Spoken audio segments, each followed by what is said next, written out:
MLC ఎన్నికల్లో కూటమి నేతలు అక్రమాలకు పాల్పడ్డారని ఆరోపించారు పీడీఎఫ్ ఎమ్మెల్సీ అభ్యర్థి కేఎస్ లక్ష్మణరావు. పల్నాడు జిల్లాలోని అనేక పోలింగ్ బూత్లలో తమ ఏజెంట్లను బూత్ నుంచి పంపించేశారని ఆరోపించారు.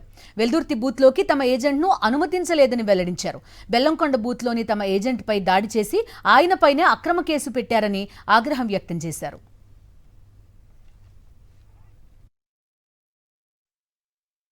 ఈరోజు జరిగినటువంటి ఈ పోలింగ్ ప్రక్రియలో అధికార పార్టీ ఓటమి భయంతో మరి అనేక అక్రమాలకు తెరలేపింది, అనేక అక్రమాలకు కూడా పాల్పడింది. 3 అంశాలు మీ దృష్టికి తీసుకొస్తాను.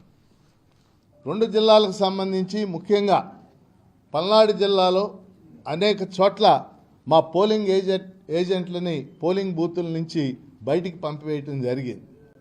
ఉదాహరణకు చెప్పాలంటే వెల్దుర్తి పోలింగ్ బూత్లో అసలు మా ఏజెంట్నే అనుమతించలేదు.